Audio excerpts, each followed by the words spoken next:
Episode 1, The Shot That Changed America. The white tent flutters gently in the Utah sun. It's September 10th, 2025, noon. Hundreds of students surround a makeshift stage on the Utah Valley University campus, their phones raised, recording. In the center, a 31-year-old man in a blue shirt and red tie answers questions with the confidence of someone who has done this 1,000 times before. Charlie Kirk doesn't know. He only has seconds left to live. The question comes from a crowd, hurled by a firm-voiced student. Do you know how many mass shootings there have been in the United States in the last 10 years? Charlie smiles, that signature gesture his supporters love, and his detractors despise. He tilts his head thoughtfully. Do we count gang violence or not? He replies, beginning to elaborate on his argument. The sound comes before understanding. A dry, sharp crack that slices through the air like a whip. Charlie Kirk puts his hand to his neck. His eyes widen, not in fear, but in surprise. Blood spurts between his fingers. It takes the crowd an eternity to process what just happened. Then chaos. Screams erupt. Students run in all directions. Some throw themselves to the ground. Others continue recording, their cameras capturing the moment one of the most influential political activists of his generation falls to his knees on the Utah grass, his life slipping away with every heartbeat. 130 meters away, in the window of an academic building, a shadow retreats. The sniper has achieved his objective. To understand how we got to that moment, we must go back 12 years earlier, in the summer of 2012, in a quiet Chicago suburb called Arlington Heights. Charlie Kirk is 18 years old. He's just graduated from Wheeling High School. His friends are planning college, going away parties, the typical future of any middle-class American teenager. But Charlie isn't typical. He never was. From his bedroom in the family home in Prospect Heights, with posters of Ronald Reagan and the framed Constitution on the wall, Charlie taps furiously on his laptop. He's writing another article for Breitbart News, the conservative news site that gave him his first platform when he was just 16. The topic, liberal bias in school textbooks. His mother knocks on the door. Charlie, dinner's ready. He raises his hand without turning around. 5 more minutes, Mom.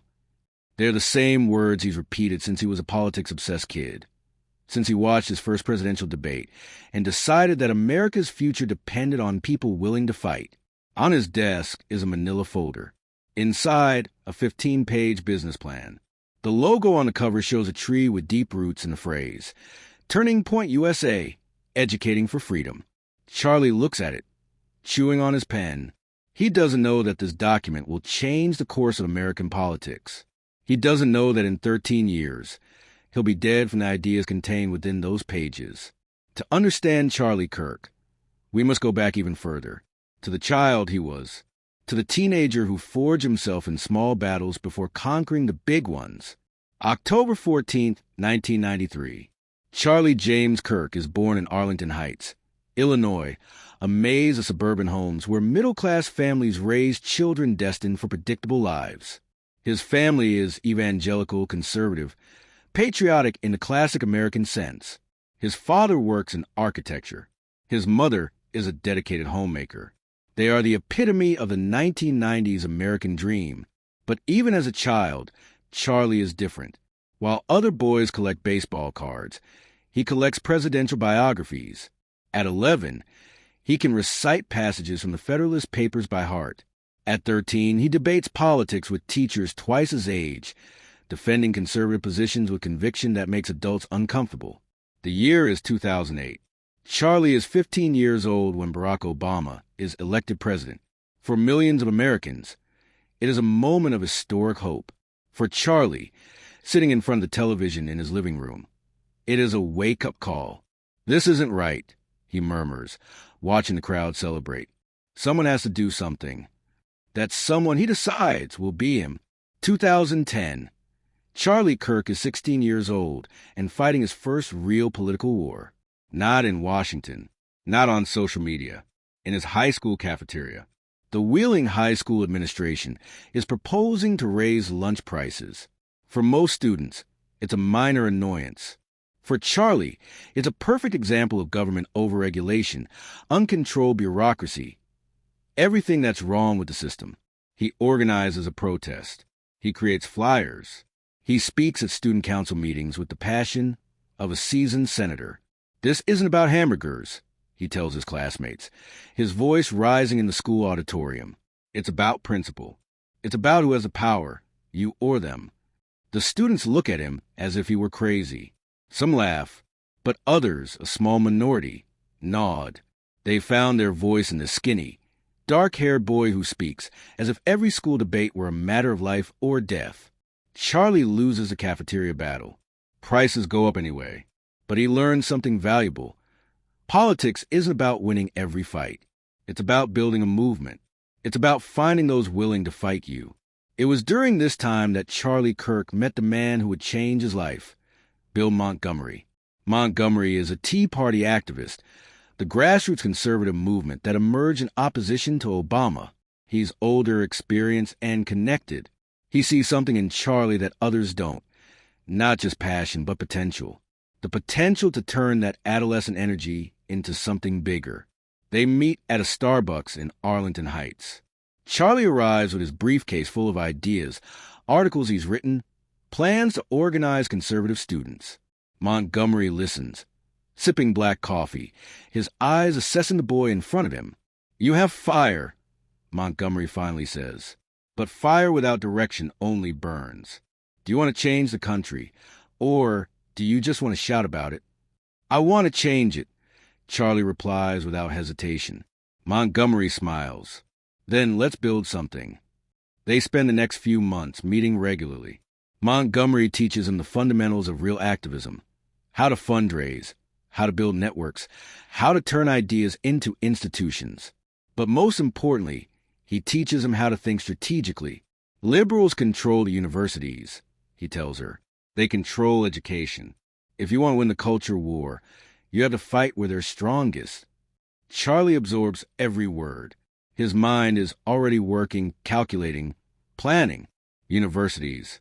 Of course. That's where it all begins. That's where the minds that will govern tomorrow are formed. That's where you should plant your flag. 2012, Charlie Kirk graduates from high school. His parents assume he'll go to college, like all the kids in his class. He's been accepted to several institutions. The path is clear. For years of study, a degree, perhaps law or political science, then a conventional career in politics or media. But Charlie Kirk has never been conventional. He briefly enrolls at Harper College, a local community college. He attends classes for a few weeks. He sits in lecture halls listening to professors talk about political theory, history, economics. And as he listens, a realization grows inside him. He's wasting his time. "I can't do this," he tells Montgomery during one of their meetings. "Every day I spend in those classrooms is a day I'm not building what we need to build." Montgomery doesn't try to convince him to stay. "Then don't do it," he says simply. "But if you drop out of college, you better have a plan. A real plan." Charlie pulls out the manila folder he's been perfecting for months. Turning Point USA, an organization dedicated to educating students about the principles of free markets, individual liberty, and limited government. Not just another conservative youth organization. Something different, something militant, something that can compete with the liberal establishment on its own turf. "This is my plan," Charlie says, his eyes shining with the intensity that will become his trademark. Montgomery reads the pages silently. Finally, he nods. "You'll need money. You'll need support. You'll need to sacrifice everything."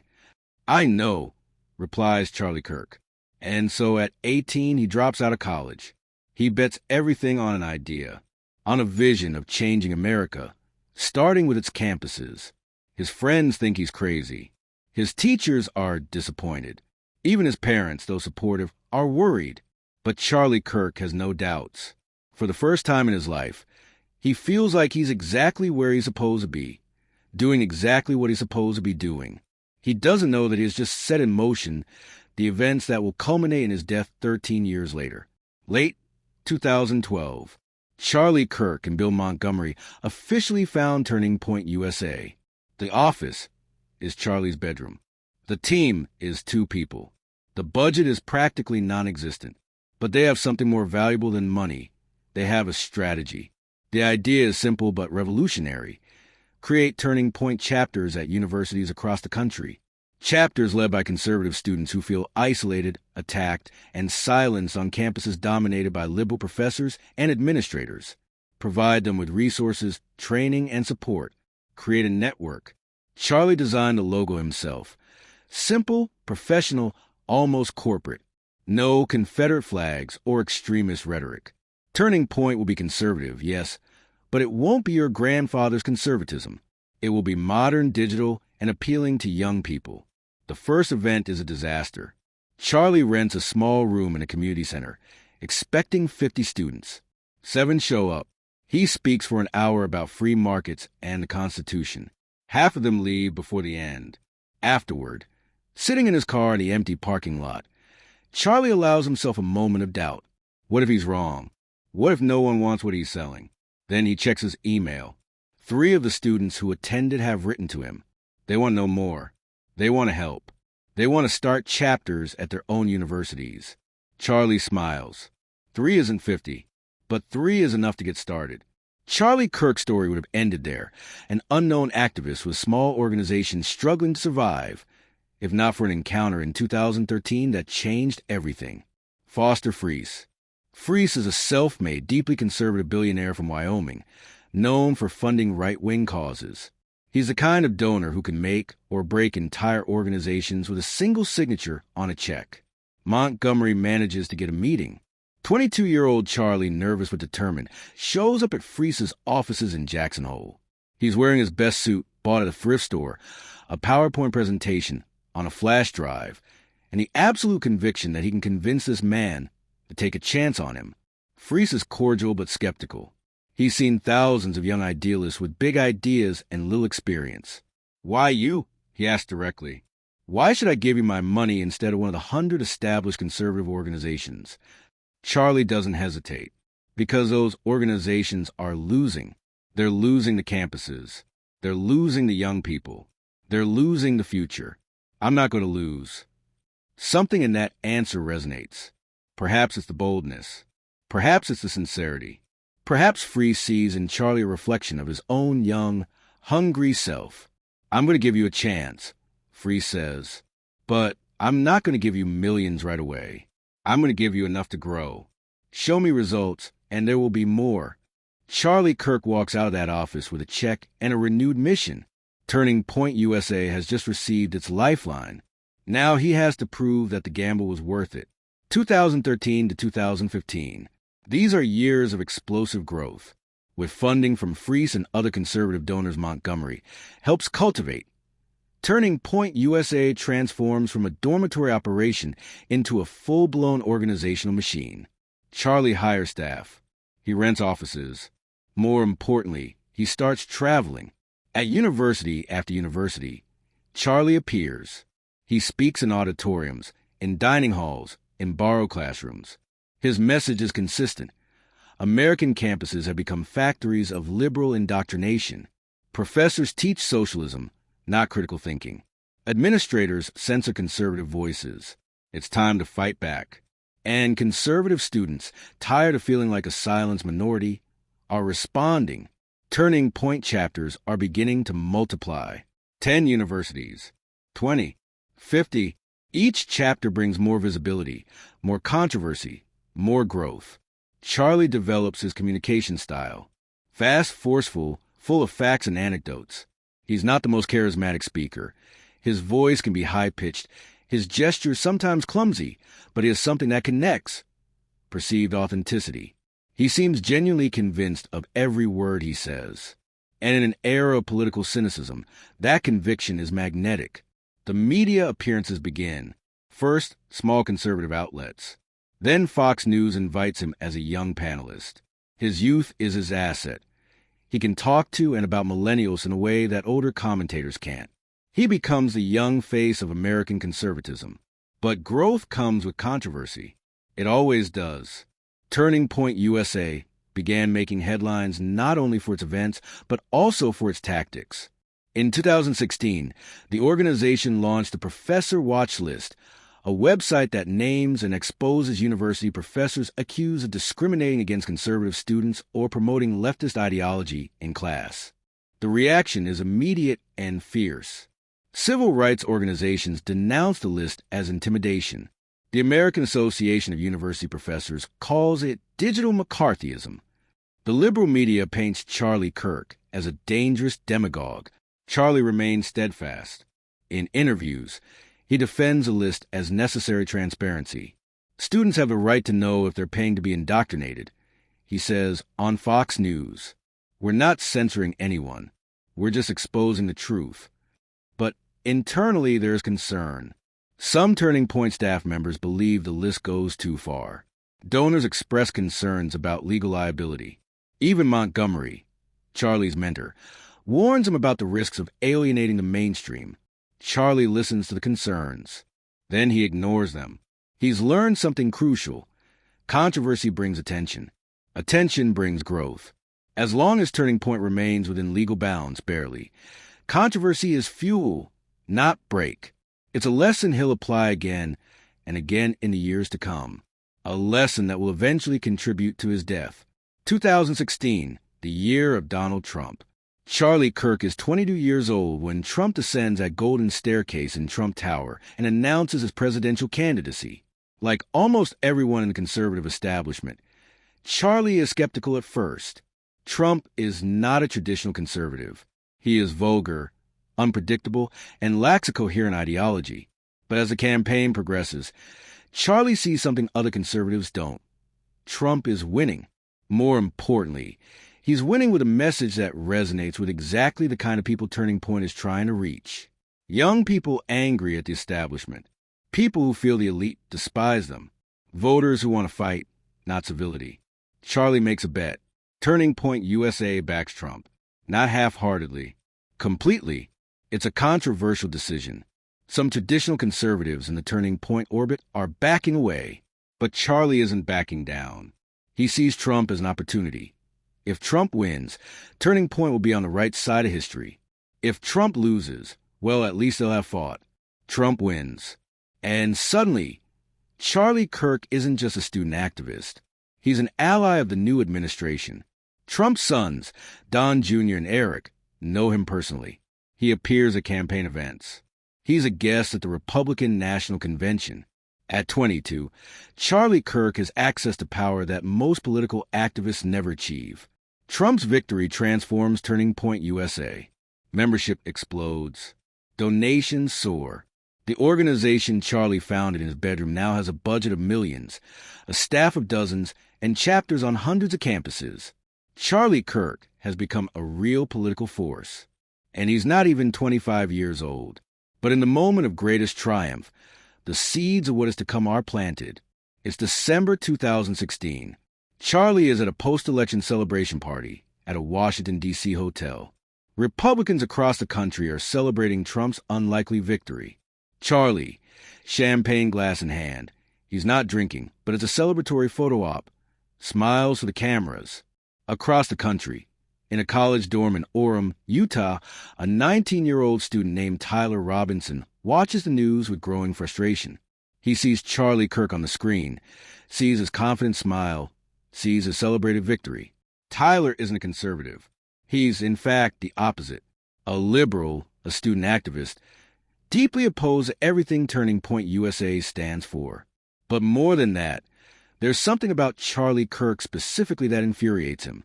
The perceived arrogance, the absolute certainty, the fact that someone so young can have so much power, so much influence, so much impact on shaping the world in directions Tyler considers disastrous. Tyler doesn't yet know that in 9 years, he and Charlie Kirk will be forever connected by an act of violence that will shake the country. Back in Washington, Charlie Kirk toasts with his allies. The future seems limitless. America is turning in his direction. The campuses will follow. The young people will follow. Trump's victory is just the beginning. He cannot see the shadows that are already growing on the margins of his movement. He cannot see the price his success will eventually demand. He can't see that the path he's walking, the path of increasing polarization, increasingly inflammatory rhetoric, and ever-deepening divisions, is leading him exactly toward that white tent in Utah, toward that question about gun violence, toward that gunshot that will cut short his life before it's even begun. The story of Charlie Kirk has entered its second act, and the second acts, as any screenwriter knows, are where the heroes face their greatest challenges, and where, sometimes, they fall. We know how this story ends. Now we'll find out how we get there. Episode 2, The Empire Builder. 2017. The Turning Point USA offices are no longer Charlie Kirk's bedroom. They now occupy an entire building in Phoenix, Arizona. Cubicles filled with young staff working on computers. Conference rooms where strategies are planned. A recording studio for digital content. A war room with screens displaying real-time social media activity. Charlie Kirk walks these halls with the energy of a general inspecting his troops. He's 23 years old, but he carries the weight of an organization that now operates on an annual budget of several $1 million. His phone rings constantly. Donors, media, politicians. Everyone wants a piece of his time, his influence, his connection to the young Trump base. In his private office, Charlie reviews the numbers from the last quarter. 700 active university chapters, 200,000 students in the database, 50 million monthly social media impressions. The numbers that haunt every CEO, every empire builder, every leader who measures success and scale. But there's another number not in those reports. A number Charlie probably doesn't know, that no one can quantify. How many people are starting to hate him, not just disagree with him? Hate him. On college campuses across the country, the name Charlie Kirk has become synonymous with something different depending on who you ask. To conservatives, he's a hero, a culture warrior, the voice of his generation. To liberals, he's a demagogue, a liar, a danger. The polarization it's helping to create isn't accidental. It's the business model. Turning Point USA's strategy under Charlie's leadership can be summed up in one word: provocation. It's not enough to have a campus presence. You have to be impossible to ignore. You have to create moments that go viral, that generate media coverage, that compel conversations. In a strategy meeting, Charlie explains a concept to his team. Every event we do has to accomplish one of two things. Either we recruit new members, or we provoke the left into reacting in ways that make us look like victims. Ideally, both. It's political marketing in its purest and most calculated form. They organize events with titles designed to offend. Socialism kills. Big government sucks. I love capitalism. They invite controversial speakers whose mere presence guarantees protests. When those protests happen, and they always do, they film everything, edit the most dramatic moments, and upload them to social media with titles like "Conservative Student Destroyed by Liberal Mob." The videos go viral. Conservative media amplifies them. Donors see the numbers and write bigger checks. The cycle is reinforced. Charlie becomes a master of this game. In interviews, he knows exactly what to say to generate clips that will circulate for days. Simplified arguments, catchy phrases, calibrated outrage. It doesn't matter if his opponents have valid points. It matters who wins the news cycle. It's effective, terribly effective. Turning Point is growing faster than any conservative youth organization in decades. But there's a cost Charlie isn't fully calculating. Every provocation generates not only attention, but resentment. Every viral video not only recruits allies, but radicalizes opponents. The gap his organization is exploiting to grow is the same gap that is widening into an abyss. 2018, the year Charlie Kirk became a national household name. Forbes includes him on its 30 under 30 list in the law and politics category. It's the mainstream validation every young activist craves. 24-year-old Charlie appears in the magazine in an impeccable suit, arms crossed, and a serious expression. The article describes him as the poster boy for the new American conservatism. The invitations are multiplying. CPAC, the most important conservative conference in the country, invites him as a keynote speaker. The White House includes him in youth policy events. Fox News offers him his own regular segment. From being a well-known activist in conservative circles, Charlie becomes a recognizable public figure for millions. With fame comes scrutiny. Liberal media outlets are beginning to thoroughly investigate Turning Point USA. Reports question the organization's finances, noting that Charlie pays himself a six-figure salary while soliciting donations for students. Other articles document cases where Turning Point chapters have been accused of intimidation tactics and creating hostile environments on campus. Charlie responds to every criticism with the same strategy: counterattack. He doesn't apologize, he doesn't explain, he doesn't clarify.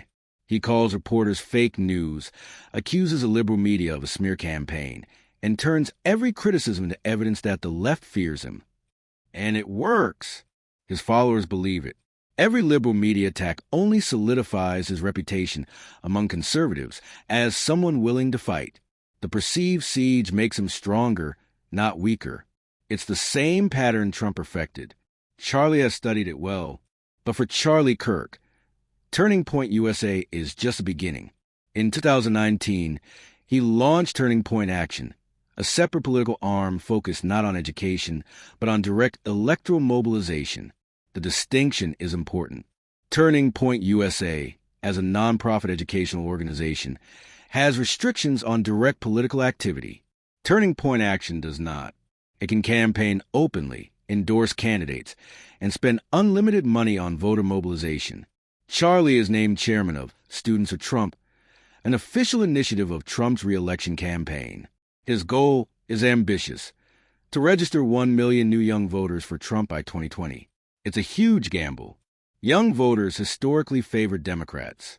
But Charlie believes there's a significant minority: conservative students, young people from rural areas, white men disenchanted with liberal identity politics, who can be mobilized if someone speaks directly to them. Turning Point Action organizes rallies in key states. Charlie appears in dozens of cities, speaking in convention halls, school gyms, and parking lots. The message is consistent. Biden represents the corrupt establishment. Trump represents disruption, authenticity, and fighting the system. These aren't sophisticated arguments. They aren't designed to be. They're designed to resonate emotionally, to simplify complex choices into clear binaries. Freedom versus socialism, America first versus globalism, courage versus political correctness. And for millions of young conservatives hungry for validation on campuses where they feel like a minority, the message is exactly what they need to hear. March 2020. COVID-19 transforms the world. Universities close. Mass events are canceled. The country goes into lockdown. For many organizations, the pandemic is an existential crisis. For Charlie Kirk, it's an opportunity. From the outset, Charlie has taken a skeptical stance on public health measures. He doesn't deny the existence of the virus. That would be too much. But he constantly questions the severity, the restrictions, and the motivations of the authorities. Shutting down the entire economy for a virus that primarily kills the elderly, he says on his podcast, The Charlie Kirk Show, which he launched during the pandemic, forcing healthy students to stay home. This isn't about health. It's about control. These are arguments that resonate with Turning Point's audience. Young people frustrated by online semesters, canceled parties, and restrictive freedom. Charlie articulates their frustration as a political principle. It's not just inconvenience. It's tyranny. When mass mandates are implemented, Charlie turns them into symbols of government overregulation. He encourages parents to protest school board meetings. Turning Point Action organizes freedom events where hundreds of people gather without masks, deliberately defying public health guidelines. The criticism is immediate. Public health experts accuse Charlie of putting lives at risk. The media documents COVID outbreaks linked to Turning Point events. Families who lost loved ones to the virus express outrage at his belittling rhetoric. Charlie doesn't back down an inch. They're using fear to control us, he says again and again. I'm not going to live in fear. It's powerful rhetoric in a time of massive uncertainty. And as case numbers fluctuate, as conflicting policies confuse the public, as pandemic fatigue grows, more people are starting to listen. November 2020. Trump loses to Biden. For Charlie Kirk, the defeat isn't just political. It's personal. He's invested everything, his time, his reputation, his organization, in Trump's success. Students for Trump, which was supposed to rally 1 million young voters, fell short. Young people voted overwhelmingly for Biden. On election night, Charlie is at Trump's Virginia headquarters, watching the results come in with growing horror. States he was supposed to win, Michigan, Wisconsin, Pennsylvania, turned blue. Charlie's response to the defeat defines the next chapter of his career. He denies the legitimacy of the results. In the immediate hours after the networks called the election for Biden, Charlie tweeted, "This election is far from over. There is massive evidence of irregularities. We will not accept fraud." It's the beginning of months of promoting election conspiracy theories. Charlie appears on conservative news programs, insisting that illegal votes decided the election. On his podcast, he interviews experts who present statistical analyses supposedly proving the mathematical impossibility of Biden's results. None of this stands up to scrutiny. Courts in multiple states, including judges appointed by Trump, dismissed dozens of lawsuits for lack of evidence. Election officials from both parties certify the results. Audits find no significant fraud. But for Trump's base and for Charlie's audience, these facts are irrelevant. The narrative of a stolen election solidifies as an article of faith, immune to contrary evidence. Charlie Kirk, who has built a career telling young conservatives that they have the truth and liberals are lying, can't admit now that they lost fair and square. His entire business model depends on keeping his audience convinced that they're under siege, that the system is rigged against them, that only leaders like Charlie will tell the truth. So he doesn't admit defeat. He doubles down on the fraud narrative. And in the process, it helps create the political climate that will culminate in the events of January 6th. January 6th, 2021. The United States Capitol is invaded. Charlie Kirk isn't in Washington that day. Turning Point Action had helped organize and fund transportation for protesters to D.C. for the Stop the Steal rally. Charlie had been promoting the event for weeks. But when the day arrives, he remains in Phoenix. Years later, journalists would investigate exactly how much Charlie knew about plans for the Capitol. What is indisputable? He spent months telling his audience that the election was stolen, that democracy was in danger, that something dramatic had to be done. When a riot occurs, Charlie initially tweets against it. "This is not who we are. This is not patriotism." But in the following hours, as conservative narrative shifts to downplaying the event and blaming left-wing agitators, Charlie adjusts his tone. On his podcast days later, he presents the theory that the riot was exaggerated by the media, that most of the protesters were peaceful, and that the liberal reaction is hysterical. "If you dare enter the Capitol building and take a selfie," he will say months later, "you'll be put in solitary confinement." It's real-time revisionism. The transformation of a violent insurrection into a legitimate protest treated unfairly. And it works with its audience, many of whom have never seen the full footage of the attack, only the edited clips circulating in conservative media. For Charlie's critics, his handling of January 6th is evidence of his dangerousness. Not only does he promote misinformation, they argue, but he also creates an intellectual climate that makes political violence conceivable, even justifiable. For its proponents, it is simply resisting a liberal narrative that seeks to criminalize millions of conservative Americans for the actions of a few extremists. Both sides are more convinced than ever that the other is an existential threat. And Charlie Kirk, now 27, is at the exact center of that abyss. But there is another development in Charlie's life during these years, one less discussed but equally significant: his religious transformation. Charlie was always a Christian. He grew up evangelical. But in his early years of activism, he kept religion relatively separate from politics. In a 2018 interview, he even said, "We have a separation of church and state, and we should support it." By 2021, that position has changed completely. Charlie meets Rob McCoy, a Pentecostal pastor from California, who became an anti-lockdown activist during the pandemic. McCoy defied government orders to keep his church open, becoming a hero in conservative Christian circles. Together, they launched Turning Point Faith, designed specifically to mobilize conservative Christians. It's not just about politics. It's about culture, morality, the spiritual battle for the soul of America. Charlie's message is evolving. He's no longer just about free markets and limited government. He now speaks about a Christian nation, about how the founders intended America to be a Christian country, about how secularization is the root of all social ills. You can't have freedom if you don't have a Christian population, he said at a Turning Point Faith event in 2024. These are words that would have been unthinkable for the secular Charlie Kirk of 5 years earlier. For some observers, the transformation is a sincere religious conversion. For other cynics, it's a strategic calculation, a recognition that evangelical Christians are conservative movement's most reliable voting bloc, and that wrapping themselves in their language and causes solidifies their base. It's probably both. Charlie is smart enough to see the strategic benefit of the religious pivot, but there's also evidence that the COVID crisis, the chaos of 2020, and the intensity of cultural battles have genuinely pushed us toward a search for deeper meaning than politics can offer. Whatever the motivation, Turning Point Faith is an instant success. Thousands of churches join. Pastors invite Charlie to preach. Not exactly religious sermons, but hybrid messages where the spiritual salvation and political salvation of America intertwine to the point of becoming indistinguishable. It's Christian nationalism in all but name. And Charlie Kirk is one of its most effective spokesmen.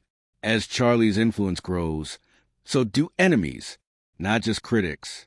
Enemies.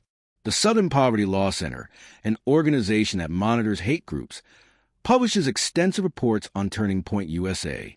They accuse it of platforming extremists, using racist rhetoric, and creating a pipeline that radicalizes young conservatives toward far-right positions. Charlie responds by calling the SPLC a hate organization itself, dedicated to defaming conservatives. Anyone the left can't defeat in debate, they call a racist, he says. It's their only game. Students on campuses where Turning Point operates are organizing increasingly large counter-protests. At some universities, TPUSA chapters are harassed to the point of disbanding. Members report threats, property vandalism, and social exclusion. Charlie documents each incident, using it as evidence of liberal intolerance. They say we're the danger, he says at the rally. But who's being threatened? Who's being silenced? It's culture war in its purest form. Each side absolutely convinced of its righteousness. Each side believing the other represents a threat to everything they hold dear.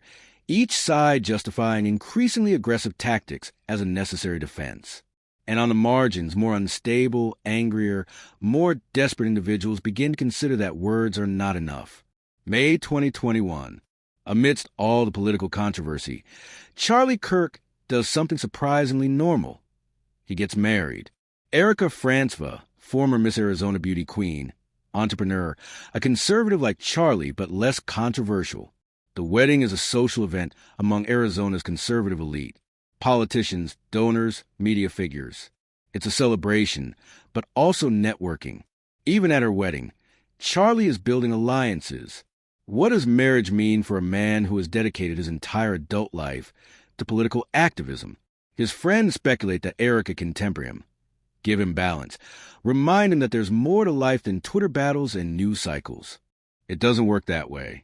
If anything, marriage gives Charlie a new dimension to his public message. He can now speak about family values from personal experience.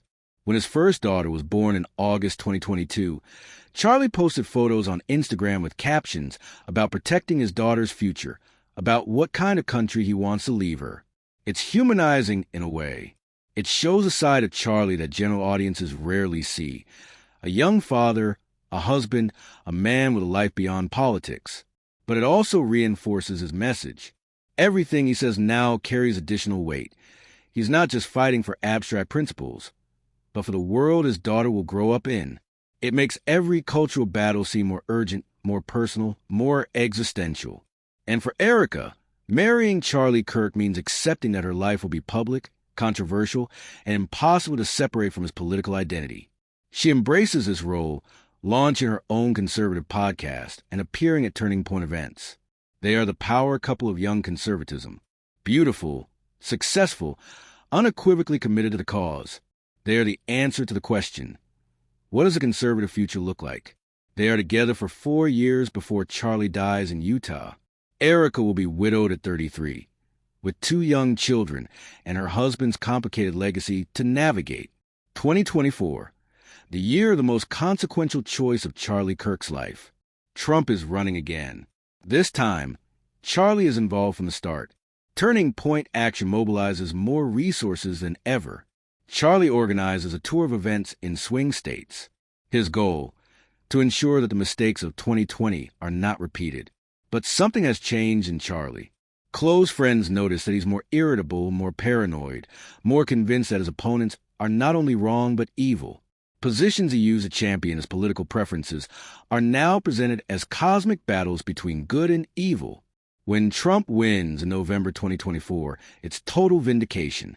Charlie, who never stopped insisting that 2020 was stolen, can now say that the American people righted the wrong, that the truth prevails.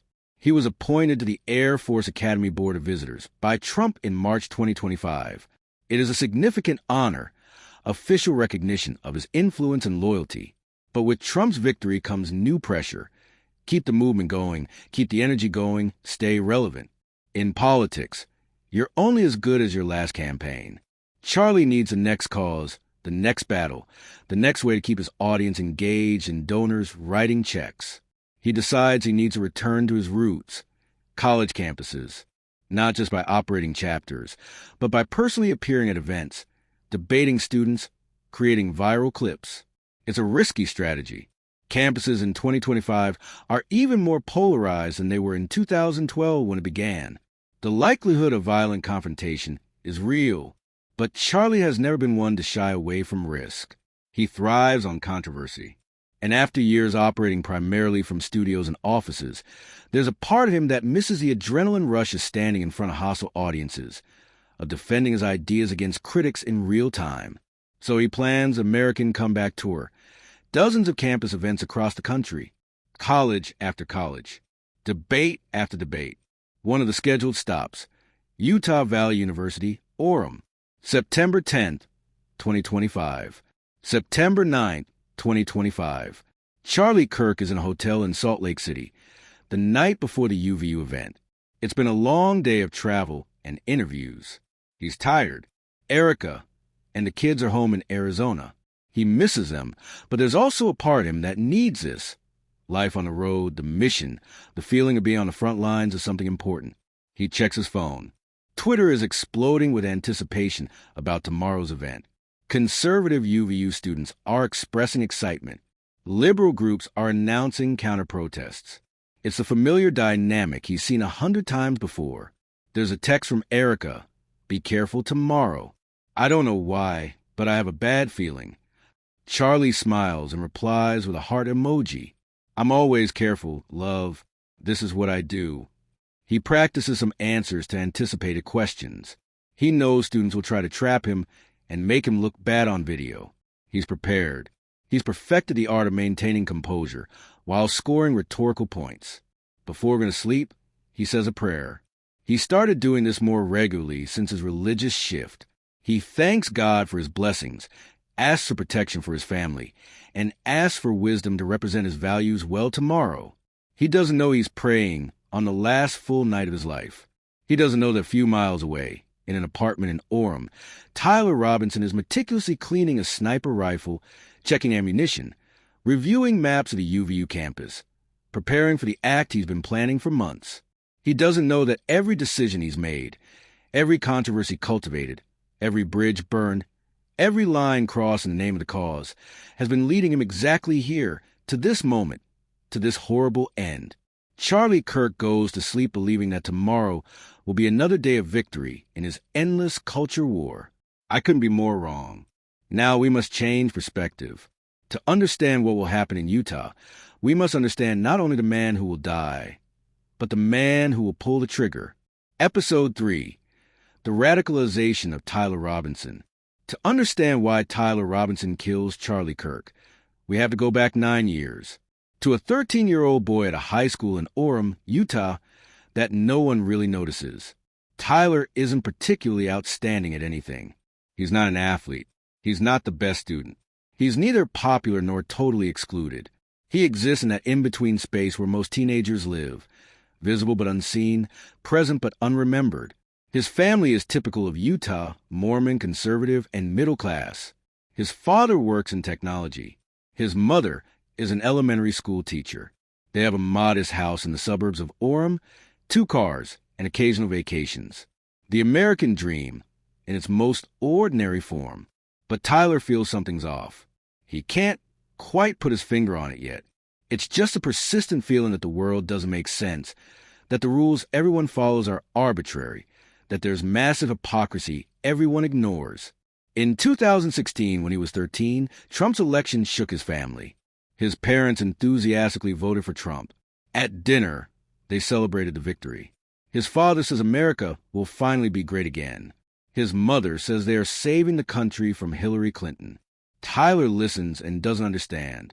At school, his teachers talk about inclusion, tolerance, and respect for diversity.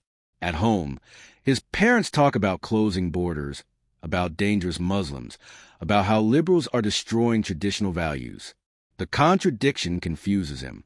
Who is telling the truth? It is the first crack in the foundation of his worldview. 2017. Tyler is 14 years old and discovers the internet beyond video games and superficial social media. He starts on YouTube, watching conspiracy theory videos that initially intrigue him as entertainment, but algorithms draw him deeper. Videos about social injustice, about police brutality, about economic inequality, about climate change. It's content he's never seen at home. His parents watch Fox News exclusively. In his world, these topics either don't exist or are exaggerated by liberal media outlets. But Tyler sees the videos. He sees the images. He sees evidence that's hard to ignore. He sees George Floyd being murdered by a police officer. He sees glaciers melting. He sees statistics about wealth concentration. He sees testimonies of immigrants separated from their families. Something changes in him. Not dramatically, not suddenly. It's a gradual process of recognizing that the world his parents describe to him doesn't match the world that exists. He starts asking questions at dinner. Why do you think climate change is fake when so many scientists say it's real? His father sighs, saying scientists are paid by liberal agendas. Why is it wrong to help refugees? His mother explains that they need to take care of Americans first. The answers don't satisfy him. They seem more like evasions than explanations. Tyler retreats more into his room, his screens, and online communities where he finds people who seem to see the world the way he's beginning to see it. 2018. Tyler is 15 years old when he first hears about Charlie Kirk. It's a YouTube video of a college debate where Charlie is arguing against liberal students about immigration. Tyler watches it out of curiosity. Charlie is only a few years older than him, articulate, confident. His arguments sound reasonable on the surface. But something about Charlie bothers Tyler. Maybe it's the condescending smile. Maybe it's the way he simplifies complex issues into slogans. Maybe it's just that he represents everything Tyler is beginning to reject. The conservatism his parents embrace, the ideology Tyler feels is hurting him. Read about Charlie. Discover Turning Point USA. See his campus tactics, his faculty lists, his divisive rhetoric. To Tyler, Charlie Kirk represents something dangerous. Someone using his youth and charisma to spread ideas Tyler believes are fundamentally harmful. He doesn't hate it yet. Not yet. It's more like a negative fascination. Like not being able to stop looking at something that repels you. But the seed is planted. 2019.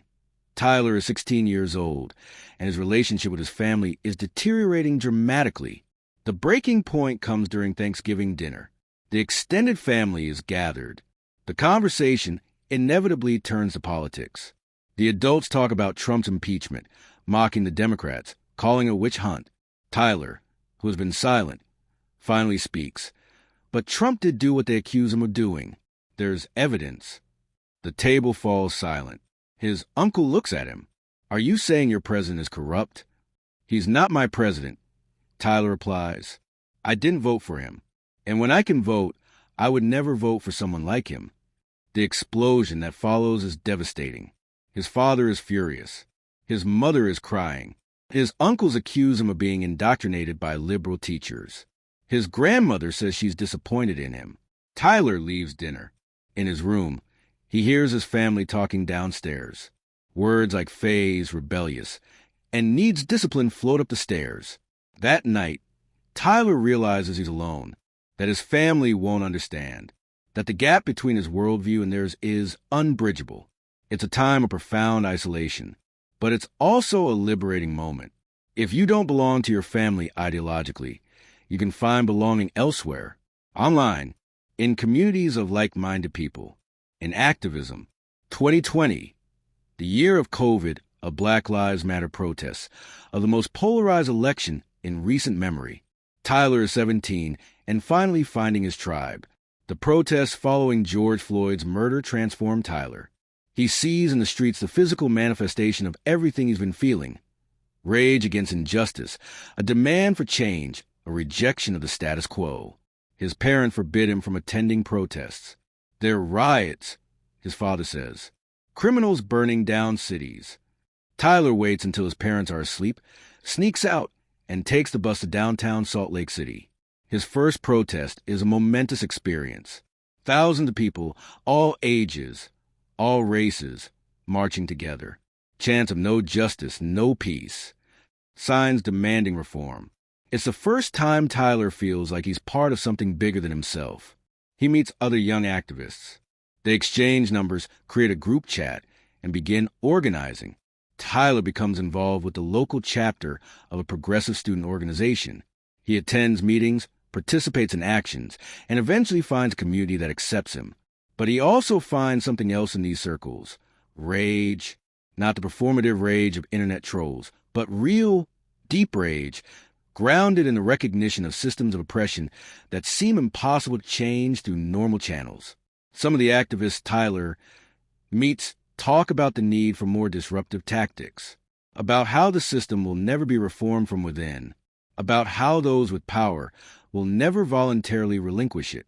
Tyler listens, and part of him begins to wonder if they're right. 2021. Tyler graduates from high school and enrolls at Utah Valley University. His parents insist he live at home to save money, but really, they just want to keep an eye on him. The atmosphere at home is toxic. He and his father barely speak. His mother tries to keep the peace, but fails. Political arguments are frequent and bitter. Tyler counts the days until he can leave. At UVU, she's studying political science, vaguely thinking about a career in law or politics. But it's hard to concentrate on classes when the world seems to be collapsing. January 6th happens. Tyler watches the insurrection live. He sees the mob invading the Capitol. He sees Confederate flags. He sees violence. And he sees his family's reactions. His father, watching the same footage, says, "Good for them. Someone has to defend democracy." Tyler can't believe what he's hearing. Defend democracy by attacking Congress? He asks incredulously. His father replies, "It was mostly peaceful protests." The media is exaggerating. It's the moment Tyler realizes there's no possibility of rational dialogue. His father lives in a completely different reality. Facts don't matter. Evidence doesn't matter. Only the tribe, loyalty, and winning against the other side matter. Tyler despairs. If this is how millions of Americans think, how is democracy supposed to work? How can we have a country when half the population denies a shared reality? The questions have no satisfactory answers. Spring 2022. Tyler is 19 when he attends a Turning Point event at UVU. A Turning Point USA chapter organizes an event with a conservative speaker. Tyler and his activist friends organize a counter-protest. They plan to shout, disrupt, and make it impossible for the event to continue. And it works. The event is canceled after 30 minutes of chaos. Activists celebrate it as a victory. But then Tyler reads the media coverage. Conservative outlets present the interruption as evidence of liberal intolerance, of how the left can't tolerate free speech. The canceled speaker becomes a martyr, receiving invitations to more events and a bigger platform than before. Tyler realizes the tactics aren't working. If anything, they're making the people they're trying to stop stronger. Every protest creates more viral content for Turning Point. Every disruption reinforces their victimhood narrative. In an activist group chat, someone shares a video of Kirk mocking the protest. "This is what the left does when they can't win a debate," Charlie says in the video, smiling. They censor. They shout.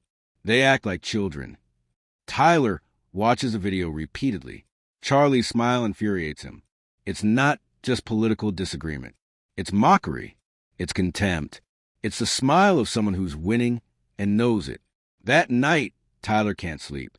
He thinks about power, about how it's distributed, about how people like Charlie Kirk have massive platforms while voices like his are ignored. He thinks about how the system seems designed to maintain the status quo, to make real change impossible, and consider, for the first time, whether there are other ways to create change, ways outside the system, ways the system can't ignore. It's a dangerous thought. Tyler acknowledges that. But once the thought exists, it's hard not to explore it. 2023, Tyler is 20 years old and spiraling down a path he doesn't fully recognize. Academically, he's failing classes. He can't concentrate. He spends nights on online forums, in increasingly radical spaces where people talk about resistance, about the need for dramatic action, about how the capitalist fascist system only responds to force. They're not all extremists. Many are just frustrated young people like Tyler. But on the fringes, there are voices pushing boundaries, speaking in revolutionary terms, celebrating historical violence against oppressors as justified. Tyler isn't violent by nature. He's never been in a fight. But he's reading history, political philosophy, and theoretical justification for violence as a tool of social change. He's reading about abolitionists who used violence against slaveholders, about suffragists who bombed buildings, about liberation movements that took up arms. The question that haunts your mind: if the system is fundamentally unfair and cannot be reformed from within, what options remain? His activist friends notice changes in Tyler. He's quieter, darker, more obsessive. When they talk about campaigning or community organizing, Tyler accuses them of being naive. That doesn't work, he says. It's never worked. They're playing a rigged game. So what do you suggest? They ask. Tyler doesn't have an answer. Not yet. Summer of 2024. Tyler is 21 when his father, ironically, teaches him to shoot. It's an attempt at connection. Their relationship has been strained for years. Tyler's father thinks that perhaps sharing his love of guns and Second Amendment rights can build a bridge with his son. They go to a shooting range outside Orem. His father teaches Tyler the basics: stance, breathing, aim. Tyler discovers he's naturally good at it. He has a steady hand and the patience to aim correctly. "You have a talent for this," says his father, genuinely proud. It's the first positive moment they've shared in years. They continue to go to the shooting range monthly. Tyler is constantly improving. His father, who collects guns, shows him his collection: hunting rifles, AR-style assault rifles, even a sniper rifle with a scope that his father bought for sale but never actually uses. Tyler holds the sniper rifle, feeling its weight. "How far can you shoot with this?" he asks. "In the right hands, 800 meters easily," his father replies. It's incredible precision. Tyler nods, returns the rifle, but something in his brain has registered information: accuracy, distance, possibility. After that visit, Tyler begins to practice more seriously. He goes to the shooting range alone. He works on his marksmanship at increasingly longer distances. His father thinks his son has finally found a hobby they share. He doesn't realize that Tyler is training for something completely different. Winter of 2024 to 2025. Tyler has been obsessively following Charlie Kirk's tour. Charlie has announced his American Comeback Tour with dozens of stops on college campuses. Tyler reads every announcement, watches every video. Charlie is presenting himself as a conqueror, someone who goes into hostile territory and defeats opponents with facts and logic. For Tyler, it's unbearable. Charlie Kirk represents everything: the conservatism Tyler rejects, the platform Tyler will never have, the confidence of someone who has never faced real consequences for the harm he causes. And then comes the announcement: Charlie Kirk is coming to UVU, to the Tyler campus. September 10th, 2025. Something crystallizes in Tyler's mind. All the frustrations, all the anger, all the despair over the state of the world. If Charlie Kirk comes to his campus, to his territory, maybe Tyler can finally make a real difference. It's not a sudden decision. Tyler spends weeks considering it. He writes pages of justification in his private journal. He wonders if he's crazy, if he's turning into the monster he claims to be fighting, but always comes back to the same conclusion. Words aren't working. Protests aren't working. People like Charlie Kirk are winning the culture war, pushing the country in a direction Tyler believes will end in fascism. How many people need to suffer under the policies Charlie promotes before more dramatic resistance is justified? Is it any different from resistance against historical tyrants? Tyler convinces himself that he isn't, that what he's contemplating isn't murder, but necessary political action, self-defense against structural violence. It's rationalization, of course, but to Tyler, in his fragmented state of mind, it makes terrible sense. The months before September 10th are a time of meticulous planning. Tyler studies the UVU campus obsessively. He identifies sight lines from tall buildings. He measures distances. He considers angles. He needs a position where he can shoot and potentially escape in the ensuing chaos. He steals a sniper rifle from his father's collection piecemeal, taking it in pieces so it's not noticeable. He hides in his apartment. He eventually moved out of his parent house. He buys ammunition, justifying it as practical. He practices on a shooting range until he can consistently hit targets at 150 meters. That's more than enough for what he plans. He writes what he calls a manifesto, a document explaining his reasons, his political motivations, his belief that he's acting on behalf of millions who will suffer under policies promoted by people like Charlie. He plans to post it online after the event. Some days, Tyler hesitates. He has moments of clarity where he recognizes that what he's planning is horrific, unjustifiable, and that it will turn him into exactly the kind of violent extremist he himself criticized. But then he watches another video of Charlie mocking liberals, or reads another damaging policy proposed by Charlie's allies, and the resolve returns. This is bigger than him. It's a necessary sacrifice. September 9, 2025, 24 hours before history changes. Tyler is in his apartment, his rifle clean and loaded, hidden in the closet. He's reviewed plans dozens of times. He knows exactly which building, which window, which escape route. He tries to eat, but can't. His stomach is in knots. Part of him still can't believe he's actually going to do this. But he's come so far. He's invested so much in the decision. To back down now would be to admit it was all fantasy, that he's a coward. Check social media. UVU students are posting about tomorrow's event. Conservatives are excited. Liberals are planning protests. No one knows that Tyler Robinson, an anonymous 21-year-old student who no one notices, has a completely different plan. He writes his final email to his parents, scheduled to be sent after the event. He says he loves them, he's sorry, and he hopes someday they'll understand that this wasn't about hate, but about trying to protect the future his political actions are destroying. It's a lie, of course. It's about hate. Hate for Charlie. Hate for what he represents. Hate that has consumed Tyler until nothing else remains. He goes to bed early but doesn't sleep. He lies in bed staring at the ceiling, imagining tomorrow, imagining the moment, imagining the consequences. Across town, Charlie Kirk is also awake in his hotel, preparing for a day he believes will be another victory in his never-ending culture war. Two young men, separated by miles and worlds of difference, each absolutely convinced of his righteousness. Tomorrow, their paths will cross, and one of them will die. We've seen the paths that led to this moment. Now we must witness the moment itself, minute by minute, from multiple perspectives, until the shot that shakes a nation. Episode 4, The Day of the Shot. September 10th, 2025. The sun rises over the Wasatch Mountains, bathing the Utah Valley in golden light. It's a perfect early autumn morning. Cloudless blue sky, cool temperatures, but promising warmth by midday. The kind of day where nothing terrible should happen. At his hotel, Charlie Kirk wakes up at 6 in the morning.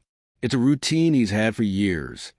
Get up early, check the news, do a quick workout, mentally prepare for the day. He checks his phone. Twitter is active in anticipation of the event. Some tweets are supportive, others are threatening, but within the realm of normal. Nothing he hasn't seen 1,000 times. He has breakfast at the hotel restaurant. Oatmeal, egg whites, black coffee. He eats while reviewing notes for the event. He has prepared answers for anticipated questions about immigration, abortion, gun rights. He's done this so many times he could answer on autopilot, but Charlie is never complacent. Every event is an opportunity to refine the message, to create a viral clip, to win hearts and minds. Across town, Tyler Robinson hasn't slept. He's been sitting in the darkness of his apartment all night, the disassembled rifle in front of him on the table. At first light, he begins the process of assembling it. His hands shake slightly but work with precision. He's practiced this dozens of times. On the Utah Valley University campus, students from both sides of the political spectrum prepare for the day. Sarah Chun, president of UVU's Turning Point USA chapter, has been coordinating logistics for weeks. She's a 22-year-old senior business major, a staunch conservative who sees Charlie Kirk as a generational hero. She's dreamed of this moment, bringing Charlie to her campus, proving that conservatives exist here, even at a liberal-dominated university. He checks the tent for the third time. 400 folding chairs arranged in a semicircle. Sound system tested. Cameras positioned to capture the entire event. He has a team of volunteers ready to distribute Pusa materials, register new members, and handle any issues. It's going to be perfect, she tells her volunteers.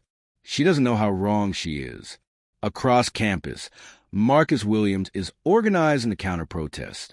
He is a 23-year-old sociology major and Black Lives Matter activist. For Marcus, Charlie Kirk's visit is not an opportunity, but a threat. He sees Charlie as a figure who normalizes racism, who gives intellectual cover to white supremacy with a vocabulary of free markets and free speech. He has coordinated with progressive student organizations. They plan a peaceful but visible demonstration. Signs are prepared with messages like, "Hate is not welcome here," and "Pusa equals fascist propaganda." Marcus has instructed everyone to remain calm and not to give Charlie exactly what he wants. Footage of intolerant leftists. "Dignity and firmness," he tells them. "We show that we don't tolerate their rhetoric, but we don't stoop to their level." Neither of them knows that Tyler Robinson isn't with any group, that he has a completely different plan. 11 in the morning.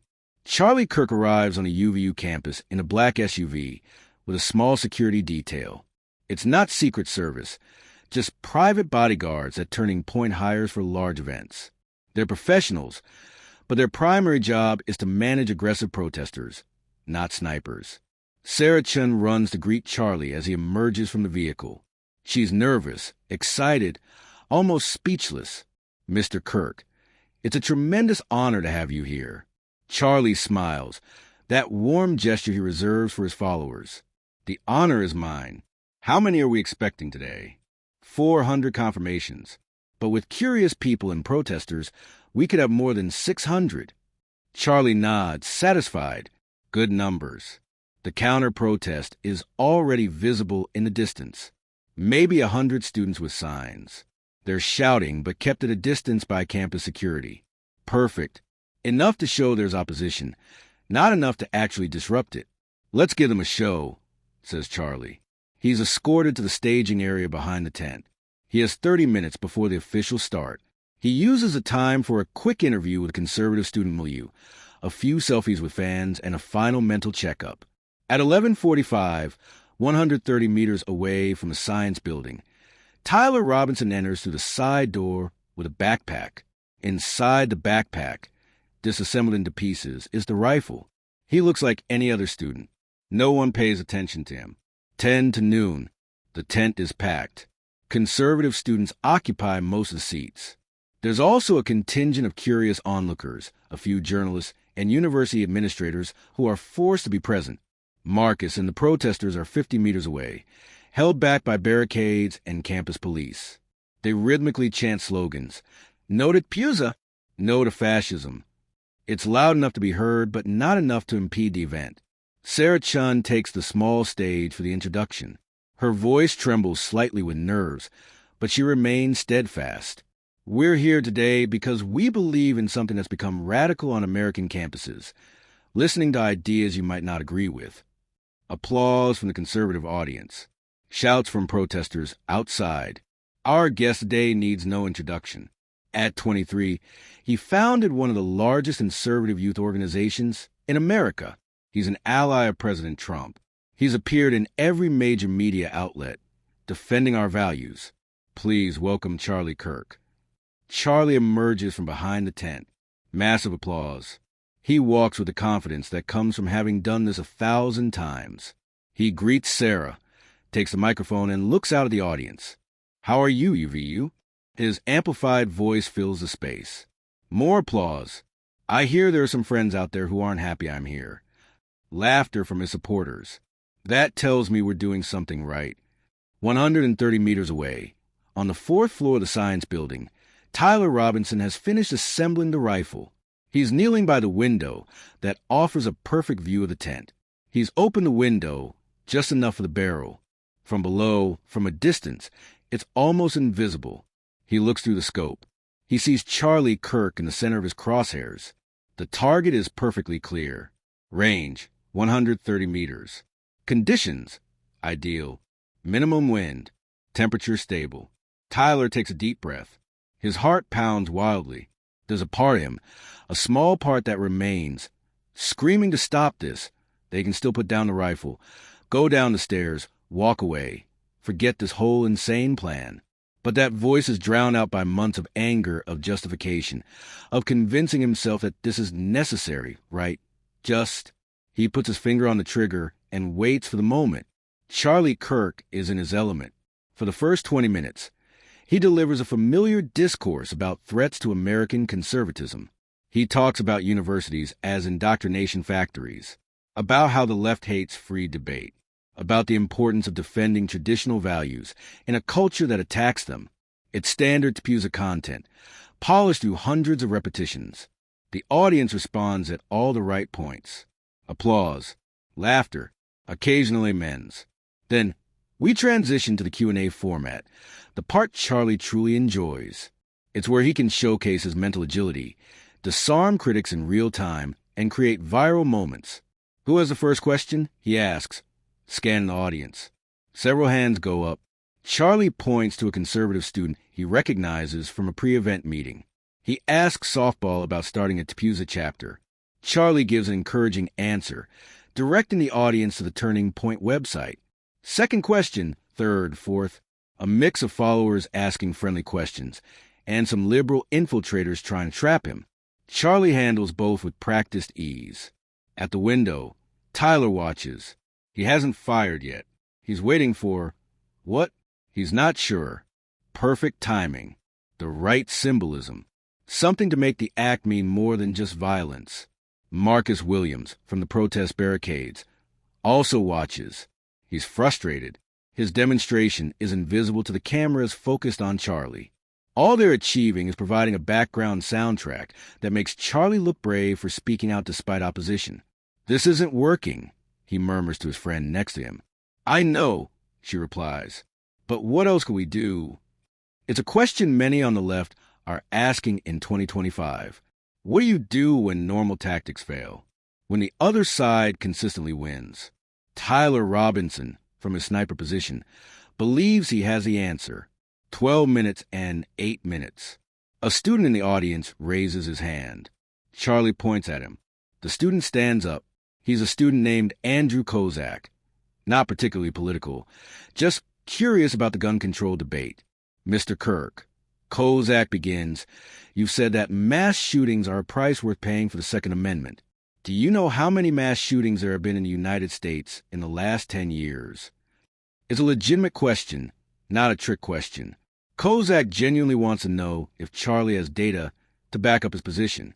Charlie nods, taking the question seriously. Good question. But first I need to clarify something. He pauses dramatically. Do we count gang violence or not? It's a distinction Charlie frequently makes.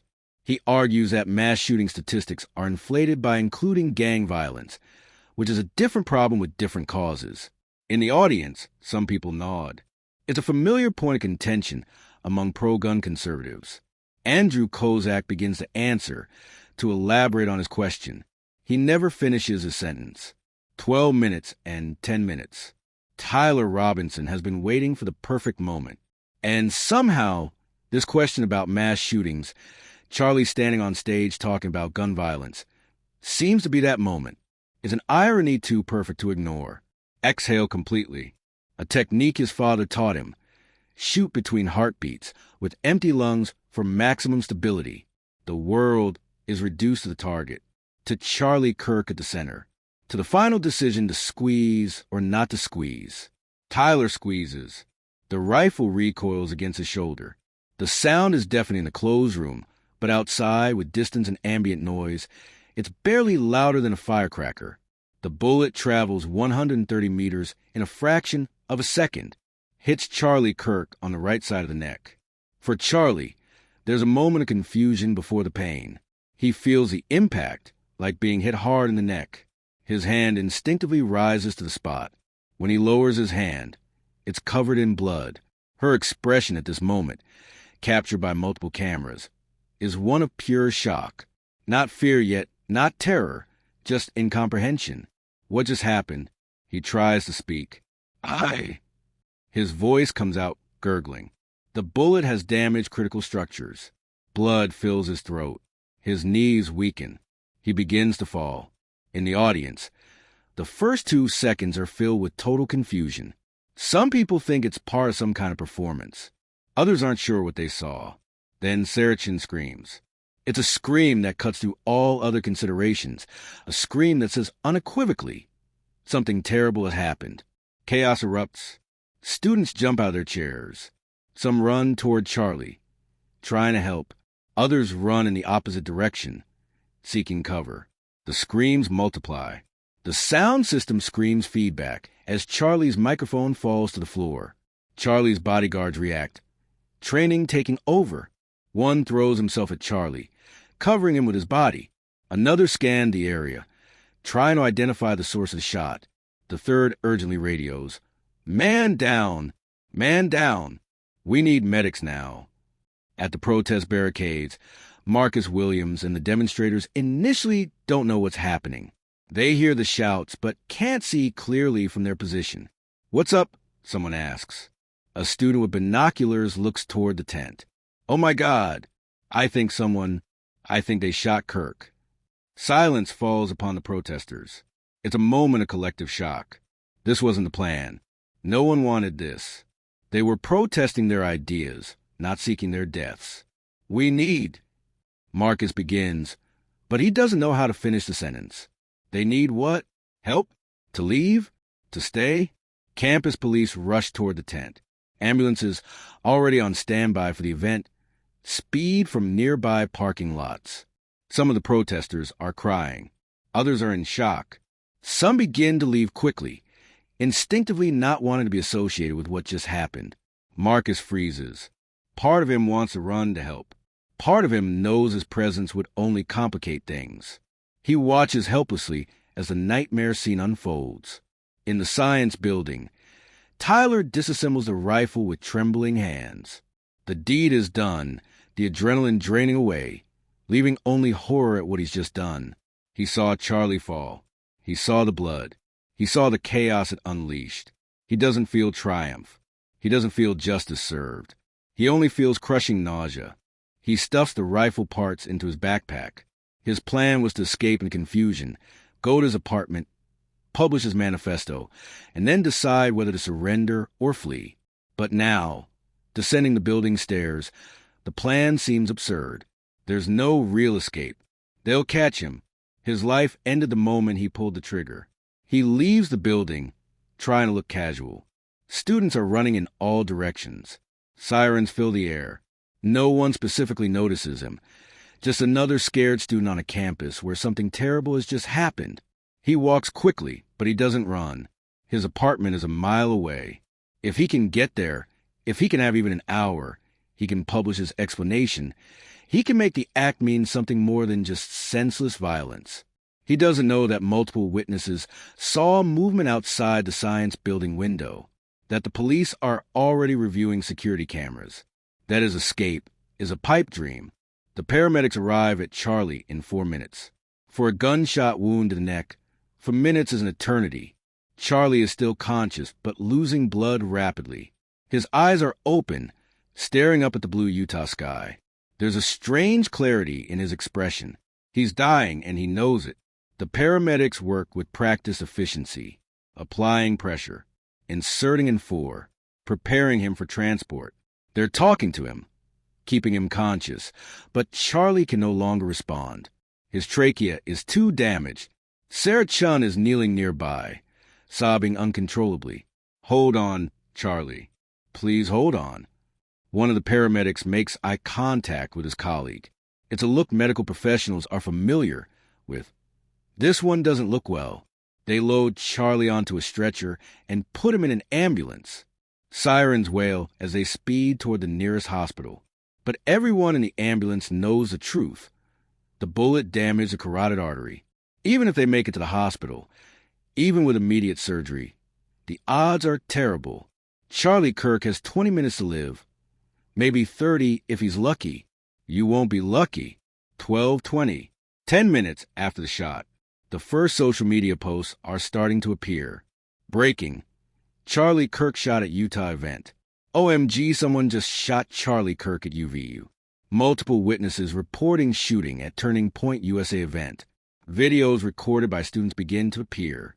The moment of the shot. Charlie falling. The ensuing chaos. Within minutes, they're circulating on Twitter, Instagram, TikTok. The country is beginning to find out, and the reactions are immediate, as divided as the country itself. Praying for Charlie Kirk. This is what happens when you spread hate. Political violence is never okay. He literally said gun deaths were worth it. No one deserves this. Reap what you sow. At the White House, President Trump is being briefed. His response will be one of thousands of factors that will determine how the country processes what just happened. In homes across America, people are watching the breaking news with horror, with sadness, with secret satisfaction they would never admit out loud, with fear of what this means. At the hospital, doctors are fighting to save Charlie Kirk's life. In his apartment, Tyler Robinson is posting his manifesto online, knowing that his life is effectively over as well. And in Phoenix, Arizona, Erica Kirk received a phone call every wife dreads. Her husband has been shot. She needs to come to Utah immediately. She doesn't know yet that she will arrive too late. The shot has been fired. The deed is done. But the consequences are just beginning. Charlie Kirk has hours to live. Tyler Robinson has hours of freedom. America has hours before this event becomes something bigger than both men. 12 hours that will determine how this story is told. Episode 5, The 12 Hours. 12:24. The ambulance arrives at Utah Valley Regional Medical Center. The doors burst open, and the paramedics wheel out the stretcher with Charlie Kirk at full speed. 31-year-old male. Penetrating gunshot wound to the neck, massive blood loss, falling blood pressure. The paramedic shouts to the waiting trauma team. They've been alerted, they're prepared, but preparation isn't always enough. They rush him straight into trauma surgery. The team's lead doctor, a veteran surgeon named Dr. Michael Chen, quickly assesses the situation while nurses cut Charlie's clothing, connect monitors, and prepare a blood transfusion. Carotid artery compromised. Dr. Chen says after a few seconds of examination, severe tracheal damage. We need to control the bleeding now, or we'll lose him. Charlie is still conscious, but barely. His eyes move, following the bright lights of the operating room. At one point, he makes eye contact with a nurse. She takes his hand. He's in good hands, she says, though she's not sure if it's true. We're going to take care of him. Charlie tries to speak. No sound comes out, only blood bubbling from his lips. But his expression communicates something. Fear. Not the performative political fear he's used in his rhetoric, but a primal human fear of death. The anesthesiologist administers sedation. Charlie's eyes close. His last conscious image is of the operating room ceiling, blinding white lights. Dr. Chen takes up the scalpel. Let's get to work. 12:30. Tyler Robinson is in his apartment, sitting in front of his laptop. He has arrived without being stopped, although he knows it's only a matter of time. His manifesto is open on the screen. 15 pages he's been writing and rewriting for months. Political justifications. Historical analysis of violence as a tool for change. Apologies to his family. Declarations that this isn't about personal hatred, but about necessary resistance against fascism. As he reads it one last time, the words seem hollow. All the intellectual rationalizations, all the political theory, all the lofty language about justice and resilience, none of it changes a fundamental fact. He's just shot a man in the neck. His hands tremble over the keyboard. Part of him wants to delete everything, wants to post nothing, wants the act be inexplicable rather than explained. Maybe it would be more honest that way, but he's come too far to back down now. With the click of a mouse, he publishes a manifesto on the anonymous blog he's prepared. He then shares the links on forums and social media accounts using disposable accounts. In minutes, the manifesto will be circulating. Within an hour, millions will have read it. Within a day, every word will be analyzed, debated, and used as evidence for pre-existing arguments about politics and violence. Tyler closes a laptop. There's nothing else to do now except wait for police to arrive. He sits in the silence of his apartment. Outside, he can hear sirens in the distance. The world moving on.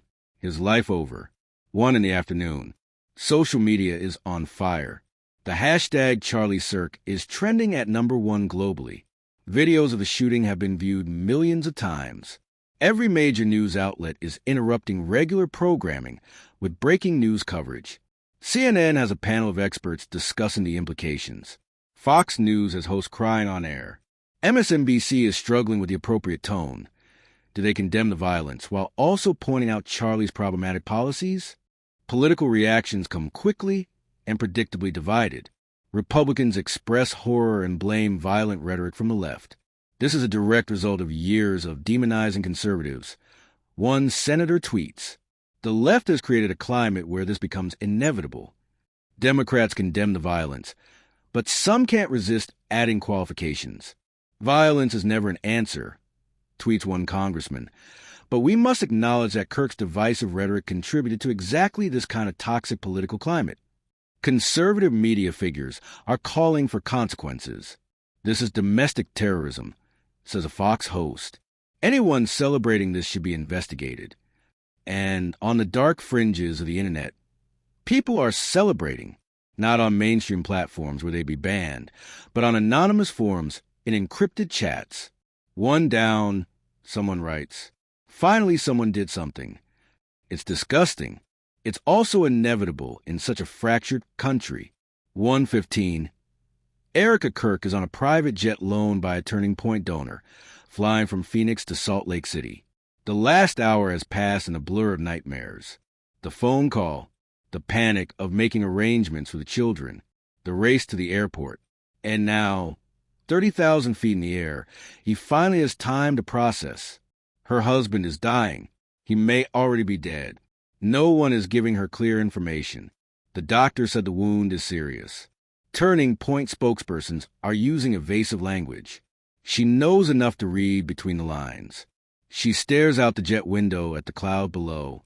Just yesterday, Charlie called her from her hotel. They talked about mundane things, whether her daughter had finished her homework, when she would be home, what they wanted for dinner this weekend. It was such a normal conversation that Erica didn't treasure at the time. Now it may be the last normal conversation they ever had. She thinks about the last 4 years of marriage, the good times, the birth of their children, family vacations, quiet nights when Charlie wasn't in activist mode and was just her husband, the difficult times, the constant threats, the online haters, the feeling that they never had any privacy, that everything was public and political. She accepted this lifestyle when she married him. She knew who Charlie was, what he represented, the risks.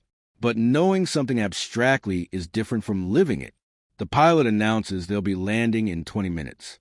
Erica closes her eyes and prays. She hasn't been as religious as Charlie in recent years, but now she prays with the desperation of someone with no other options. "Please, God, please let him live. Please let our children have a father." 1:30. Charlie Kirk has been in surgery for 1 hour and 6 minutes. Dr. Chun and his team have worked meticulously to repair the damage. The carotid artery has been sutured. The trachea has been reconstructed as best as possible. Multiple blood transfusions have replaced what was lost. But there's one problem that surgery can't fix. The brain was deprived of adequate oxygen for critical minutes.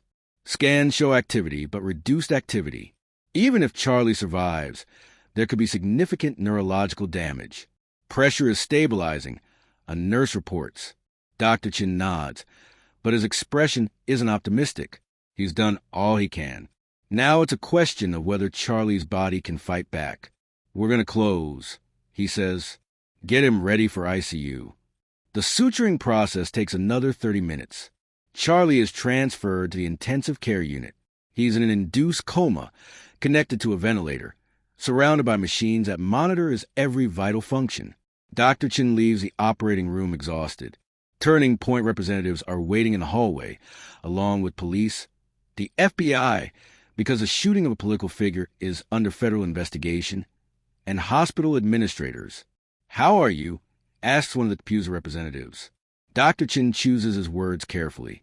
The surgery was successful in terms of repairing the immediate damage, but he suffered massive trauma. The next few hours will be critical. We need to see if there's brain swelling, if there are any complications. It's too early to give a prognosis. It's a professional medical response. Translation: there's a significant chance Charlie won't survive the night.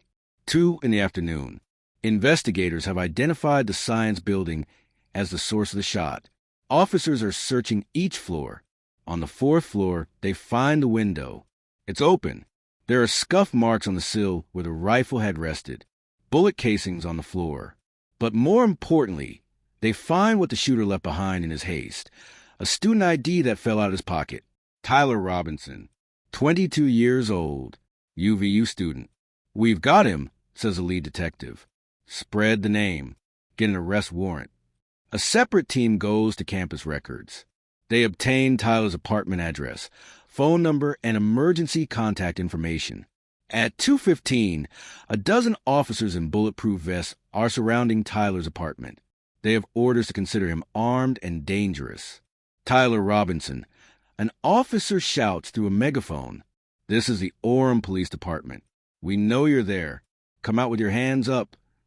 Inside, Tyler listens. He's been waiting for this. Part of him considered suicide, using the rifle on himself, ending this on his own terms. But he couldn't do it, despite everything. Despite having just killed someone, he can't bring himself to point the gun at his own head. He stands up slowly. He walks to the door. He opens it. 20 guns are pointed at him. "Hands up. Get down on the ground. Now." Tyler obeys.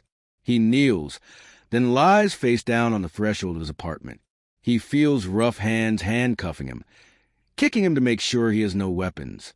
"Tyler Robinson, you are under arrest for attempted murder and multiple related charges. You have the right to remain silent." The Miranda rights continue, but Tyler barely hears. He's staring up at the sky as they pick him up and put him in the patrol car, the same perfect blue sky Charlie Kirk saw this morning. 3 in the afternoon. Tyler's manifesto has been discovered by reporters and is being widely read. Media outlets are struggling with how to report it. Do they reproduce it in full, giving a platform to extremist ideas? Do they summarize it, risking losing context? Do they ignore it, allowing unverified circulation to fill the void? Most opt for selective analysis. They quote excerpts that explain their motivations while adding a disclaimer that violence is unjustifiable. The manifesto is exactly what you'd expect. A mix of leftist political theory, personal grievances, and pseudo-intellectual justification for violence. Tyler compares himself to abolitionists who used violence against slaveholders, to resistance against Nazis, and to historical revolutionary movements. Charlie Kirk isn't just a political commentator, Tyler writes. He's the architect of American fascism. He's responsible for radicalizing millions toward an ideology that actively harms marginalized people. His influence directly results in policies that kill. How many must suffer before resistance becomes a moral necessity? It's an argument that will find an audience in certain circles. There are people on the radical left who have been arguing for years that violence against fascism is self-defense. Tyler has put that theory into action. But for the vast majority, including most on the left, the manifesto is a transparent rationalization for murder. No matter how problematic Charlie Kirk's policies are, shooting him in the neck isn't activism. It's terrorism. 3:45. Erica Kirk arrives at the hospital. She is escorted by security through the back entrance to avoid the media who have set up camp outside. They take her straight to the ICU where Charlie is. Nothing can prepare her for seeing her husband like this. Pale, motionless, hooked up to machines, with bandages covering his neck. "Oh, God," she whispers, her legs almost giving way. A nurse helps her to a chair next to the bed. Dr. Chin enters, introduces himself, and explains the situation in medical terms Erica barely understands. Key words are recorded. Critical, induced coma, awaiting reduction of inflammation. Next few hours critical. Is he going to live? Erica asks directly. Dr. Chin pauses. We're doing everything we can. His body suffered massive trauma. He's responded well to surgery so far, but there are many variables. The next step is to gradually reduce sedation, see if he can breathe on his own, and see what neurological function he has. When? Probably tomorrow morning, if he remains stable tonight. Erica nods, processing. Tomorrow. She has to wait until tomorrow to find out if her husband will live or die. She's left alone with Charlie. She takes his hand, careful with the IVs. "Charlie, it's me," she says, even though she knows he can't hear her. "The kids are fine. They're with your parents. They send you love." He pauses, searching for more words. What do you say to a husband who may be dying? How do you condense 4 years of marriage, 2 children, an entire life planned together, into words at the hospital bedside? "You have to fight," she finally says. "You have to go back. I can't do this alone." The machines continue their rhythmic beeps. Charlie doesn't respond. 4 p.m. President Trump finally makes an official statement from the White House. He's waited for hours, presumably to obtain accurate information, but also to gauge the correct response. Trump understands political drama better than anyone. The cameras roll. Trump is in the Oval Office. His expression unusually serious. "Americans," it begins, "today our nation suffered a cowardly attack. Charlie Kirk, patriot friend and one of the most promising young leaders of our movement, was attacked while exercising his right to speak freely." Trump pauses dramatically. "Charlie is fighting for his life as I speak. We are praying for him, for his wife Erica, for his beautiful children. But we must also be clear about what this represents." His tone hardens. This is domestic terrorism. It's a direct result of years of violent rhetoric from the radical left. When they call conservatives fascists, when they say we're existential threats, when they dehumanize those who simply love their country, this is what's happening. The criminal who did this will be prosecuted to the fullest extent of the law. And I send a clear message to anyone who thinks political violence is acceptable. It is not. We will not tolerate it. If you attack Americans for their political beliefs, we will find you and you will face justice. It's a statement designed to do multiple things. Express support for Charlie, solidify the conservative base, and blame Democrats for creating the environment that allowed this. The reactions are instantaneous and predictable. Republicans praise Trump's leadership. Democrats accuse Trump of exploiting the tragedy for political gain. Both sides use the shooting as confirmation of pre-existing narratives. 5 in the afternoon. Tyler Robinson's parents have just learned that their son is the arrested suspect. They're in their home in Orem, surrounded by police executing a search warrant. Everything is being confiscated. Computers, phones, anything that might contain evidence. Tyler's mother, Jennifer, is in such deep shock that she can't process it. Her son, her baby, a killer. It's impossible to reconcile the child she raised with the man who shot someone. "There must be a mistake," he continues. "Tyler wouldn't do this. He's not violent."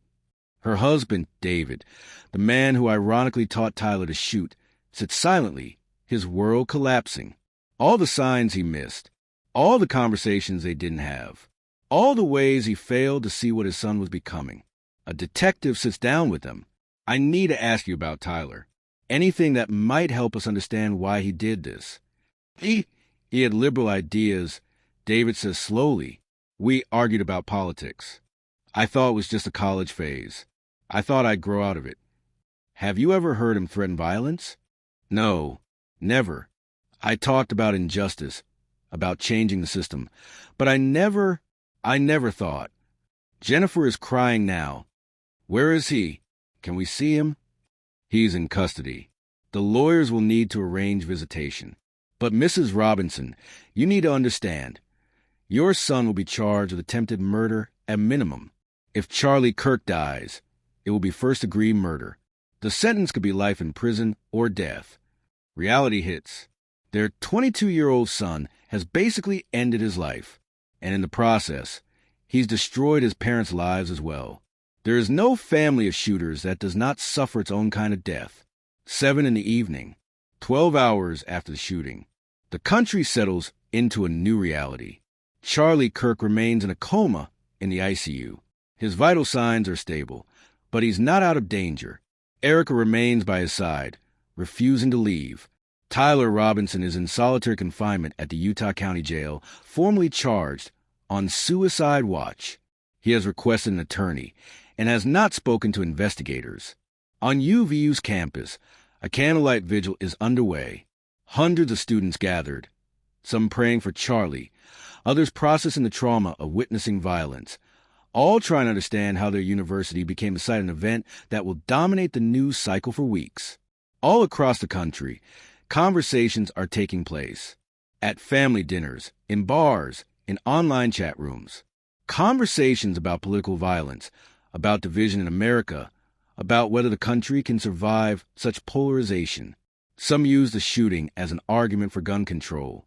Others use it as an argument for more weapons for self-defense. Some blame conservative rhetoric. Others blame liberal intolerance. Almost no one changes their existing positions. On television, experts continue to analyze. Is this a turning point? Will it awaken the country to the dangers of extremism? Or will it only deepen divisions? No one knows yet. History is still being written. 11 o'clock at night, Dr. Chun is reviewing Charlie's most recent brain scans. There's good news. The swelling is going down faster than expected. Charlie's vital signs have remained stable for 8 hours. His body is responding to the treatment. But there's also some worrying news. Some scans show areas of potential neurological damage. They won't know the full extent until they reduce the sedation and see what function Charlie has. Dr. Chin must make a decision.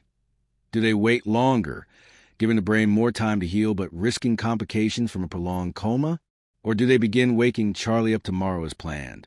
Consult with specialists. Opinions are divided. Some want to wait. Others believe that waiting won't improve results and only delays the inevitable, discovering what damage has been done. Finally, Dr. Chin decides they'll begin reducing sedation tomorrow morning. By noon, they'll know if Charlie Kirk can wake up. And if he wakes up, who will he be when he does? He informs Erica of the decision. She nods, exhausted beyond words. One way or another, Dr. Chin says gently, we'll have answers tomorrow. Erica looks at her husband, still motionless in bed. What if the answers are what I fear? Dr. Chin has no comforting platitudes to offer, so we'll face it together. Erica spends her second night in the hospital, sleeping in a chair next to Charlie, waking up every time a machine beeps, praying for a miracle tomorrow. Across town, in a jail cell, Tyler Robinson isn't sleeping either. He lies on a hard cot, staring at the ceiling, replaying the day's events over and over again. If you could take it all back, would you? Honestly, he doesn't know, and that uncertainty terrifies him more than any legal consequences he faces. On September 10th, 2025, Kirk was shot while speaking and debating from a tent with students at Utah Valley University in Orem, Utah. He responded to a question about the number of mass shootings committed by transgender people prior to the shooting. He was specifically asked, "Do you know how many mass shootings there have been in the United States in the last 10 years?" To which Kirk replied, "Counting gang violence or not," which was the time he was shot. The New York Times called it a sad coincidence that has fueled online conspiracy theories and speculation, and Kozak later said, "I couldn't have asked a worse question." He was reportedly shot in the neck about 20 minutes after the event began. The shot was fired from a building approximately 130 meters away. Away on campus at 12:10 p.m., a university spokesperson later reported that a male suspect was taken into police custody, but it was determined that the suspect was not the shooter. The murder went viral on social media, as multiple people were recording the event at the time of the murder. Later, the President of the United States, Donald Trump, announced on his social network Truth Social the death of Kirk. On September 12, 2025, 22-year-old Tyler Robinson was arrested as the prime suspect in the murder after being turned in by his father,